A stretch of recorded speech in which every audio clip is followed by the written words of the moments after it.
Now, we have to glue our lower rail, which is the 18-inch piece that is, it's 1/2 inch thick, 3/4 wide, and 18 inches long. There should be 2 of them in your kit.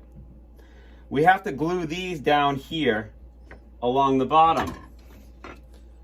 But like this, we have to make sure we have the same gap on both ends. So it looks like this when we're done, okay? So how do we get the same gap? There's a couple ways.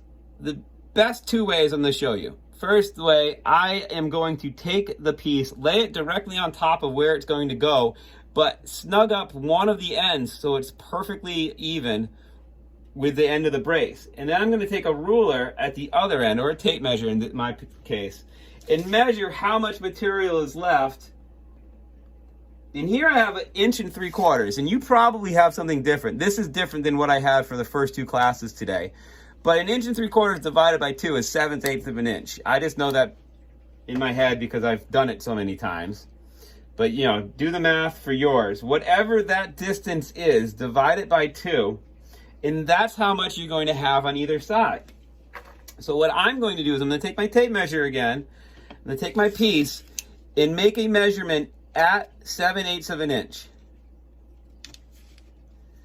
So I make a measurement at 7/8 of an inch. And I'm just gonna take, you could use a square. I assume you don't have a square at home, but if you do have a square at home, you could take a square and set it up so you can get a straight line across. But this is short enough that if I just freehand a straight line across, I'm pretty confident that that's gonna be okay. Now I'm gonna take a little bit of glue and put it on the bottom of my brace, the bottom of my support post, my center post, and my other brace. Now the support center post, if you notice in the plans that I sent out, these all are the same length from the peak. But when you lay this down, you're gonna notice the post is a little short. That's okay.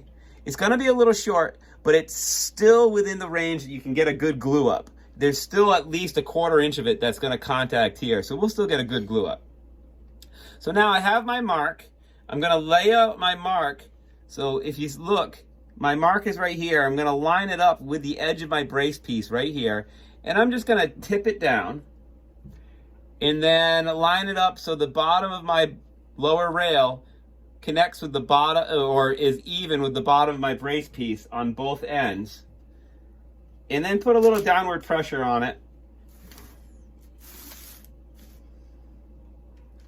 Okay? And what you could do at this point is if you had something a little bit heavy, like I got this cordless drill, I'm just gonna put a cordless drill on it. No, cordless drill is not gonna work. If you have something heavy that will sit on it, you can do that. But in all honesty, I do think that this glue up is going to be strong enough as it is. Now the other way to do the glue up like this is, if you lay this on right now, I can take a ruler and measure this side, and then come over and take a ruler and measure this side. And if it's off by a little bit, I will rearrange it, move it a little bit, and then put the glue, and then measure again and measure again. And you keep on doing that. If one side's an 1/8 too big, move it by only 1/16 of an inch, because you have to split the difference between the 2 sides. So if one side's 1/4 inch too big, move it by 1/8, and then you should be okay. So that's how you'll go. So just keep on going back and forth. But the only thing about that is, if this glue joint up here hasn't solidified and isn't perfect yet, then that might be a problem. It might be something where you go back and forth, but now you're ruining the glue joint up here. It's coming apart. The stuff that I just did made that glue joint come apart right now. So now that I have it all perfect, the top is all glued up, and these guys are all glued up, and I'll give it another squeeze this way and make sure these are tight together. And now I'm just gonna leave it alone. And this is why we're only doing one side per day, because a lot of you guys don't have the work time to do, or not work time, work space. You don't have the space in your house to have these things laid out. And these take up a decent amount of a table.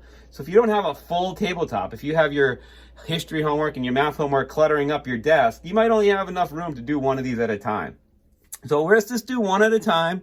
Take our time with this thing, and tomorrow we'll do the other side, and then after that we'll be able to start building things up vertically, and it'll actually start looking like a trebuchet. Okay? All right, that's it.